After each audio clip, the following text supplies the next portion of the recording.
I had to move all of my makeup stuff in front of the window so you guys had better lighting because it's different lighting than in my bedroom. I tried filming this video earlier and it came out a little more melancholic than I wanted.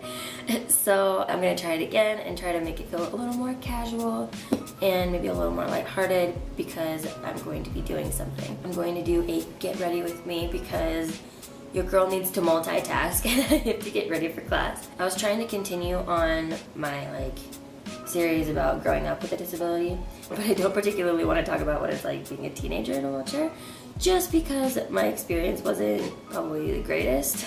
So junior high honestly wasn't that bad. I liked my friends, I liked my classes, whatever, but there was just a couple things that happened along the way that sucked, and so that's pretty much all I remember. Exhibit A, I was hospitalized the second day of junior high because I was sick the whole summer before that. I would feel totally fine and then it would feel like someone just punched me in the stomach, and this pain got worse and more frequent to the point where it was pretty debilitating. I was hospitalized for 2 weeks while they tried to figure out what was going on. For a bit they thought my colon was dying, so that's fun. For a little bit they also thought that I had some rare contagious disease and I was put on quarantine, meaning that anyone who came in or out of my hospital room for 3 days had to wear something very similar to hazmat suits.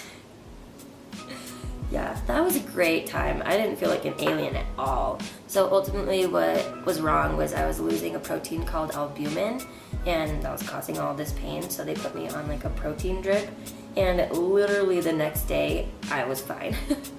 And the doctors are basically like, we don't know what's wrong with you, but we fixed ya, and sent me on my merry way, and it never happened again. So I get back to school, I had to make up the first 2 weeks of junior high when you actually start getting homework, which kind of sucked. Nothing too exciting happened in the middle, right? And then the end of junior high, which for my school, junior high is considered 7th through 9th grade. So 9th grade is considered your first year of high school, and that's when stuff starts going on your transcript. And every high schooler needs a certain amount of PE credits to graduate. And we had a new PE teacher that year who didn't really understand what I had been doing up until then to get my PE credits, which was participate in everything that I felt comfortable in and then get physical therapy. And it was a great system. It worked for me.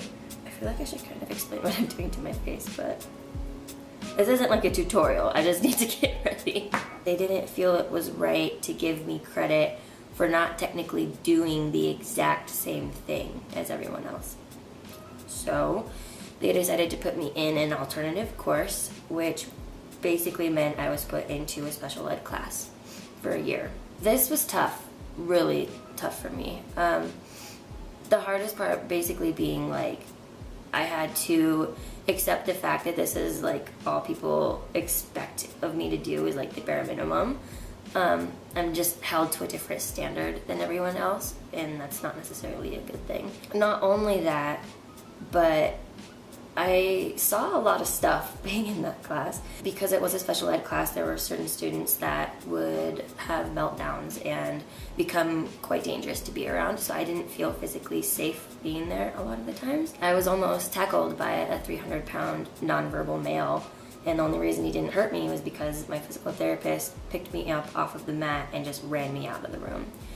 So if that just gives you an idea of this classroom environment. Honestly, the reason I was so mad is that you can't just bulk all disabilities together, okay? You can't just throw us all into a separate room and think everything's gonna work. Personally, I think that I and a lot of the other students there, if not all of them, would have benefited so much more from an individualized program, which was kind of what I already had in place, so you could see why I was frustrated. There were some days that I would show up to class crying because of how done I was being in that environment, and my therapist would take time out of her morning, go run across the street, pick me up a hot chocolate, and we would just talk. But no, I got through that class, and that's all I'm gonna say about it. I'm just setting my under eye powder now. Under eye powder, wow. If I I seem crazy at the moment, it's because I probably am. It's like 7 in the morning. You might be glad to know that high school was better. This was when I really got involved with my choir and some musical theater stuff, and I even took a couple art classes. This is really when I formed like my affinity for choir, and I think it's because of the amazing choir teacher that I had. I loved her because she let me make my own decisions regarding my disability. I didn't feel like she was trying to control what I did. We would always go on like field trips and stuff for her class. She could tell that I felt awkward about getting on and off the bus because it took me like 10 extra minutes to get on and off the lift because either the bus driver didn't know what they were doing or something wasn't working, and then they had to get the lift put back up and then get back on to the front of the bus, come back to me, strap me in. I hated it because I felt like I was inconveniencing everyone there. And before the next field trip came around, she talked to me and she was like, do you want me to order you a handicap bus? And I was like, I have that option? What? And I was like, no, I don't want one. And we figured it out, and honestly, it was 10 times better. She knew that I had made some great friends in that class who were willing to help me. I would have someone lift me onto the front seat, and then they would put my chair in the seat next to me, and it took not even a fraction of the time, and it was all over better because I got to sit next to my friends now and not excluded from the group. It was great. I'm gonna take some of this concealer and use it as a primer for my eyeshadow. Another example why I loved this teacher. So she was also in charge of the musical theater that I did. When I was a senior, I had a role and I had a partner. And we kind of played with like the height difference of us because not only am I particularly short for someone in a wheelchair, but he was also tall. So if we wanted to create a more romantic feeling to our scenes, we actually had him pick me up during one of our dances. I was able to do everything that I wanted to when I was in her class, and that's why I loved it. Just to catch you up, my battery died and I finished my eyeshadow. All I have left to do are my eyebrows and lipstick. So I am the first person to make a wheelchair joke, I'll be honest, but one of these wheelchair jokes landed me in the yearbook. So my school would do Spirit Week, and one of these days was Twin Day, and my best friend and I were thinking about what we could do, and I was like, yeah, we could just wear like the same shirt or whatever, but I feel like that's what everyone does. So what I thought would be fun is we got my old wheelchair out of the basement, and she went to school in my wheelchair for the day. And I thought it was hilarious, and needless to say, we won Twin Day. Oh my gosh, what did this eyebrow just turn into? No! Oh my gosh, this eyebrow sucks. What's another awkward thing I could talk about? Oh, dances. Those are a thing. I remember the first dance I went to, my dad was giving me a pep talk, and he was like, don't be afraid to ask a guy to dance. And I was like, oh, okay, because I'm just like this timid little teenager. It took me like half the song to find one of my guy friends to dance with, and of course they said yes, but it was fine. It was awkward, obviously. He made me smile because like years later at like a homecoming dance, he came up to me and just started dancing, and I was like, you remember! Of course someone starts mowing.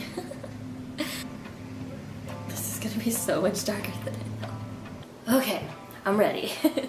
I chose a lighter shirt to kind of bring back some of the sunshine to this vampy look. So you could say being a teenager with a disability is definitely unique. So something that I haven't talked about yet was what I was kind of dealing with through this whole time. And that is getting prepared for a huge surgery, which is my spinal fusion procedure. So if you're into nerdy medical things like I am, look out for that. I honestly had a lot of fun filming this video. Let me know if you like makeup kind of stuff, because I would love, love, love to do more videos like this. I need to go to class, so I will talk to you later. But if you liked this, please make sure to give it a thumbs up, share, subscribe. If you have questions for me, leave them in the comments and I will address them later. But until then, don't forget to love yourself, and I will see you very soon. Bye.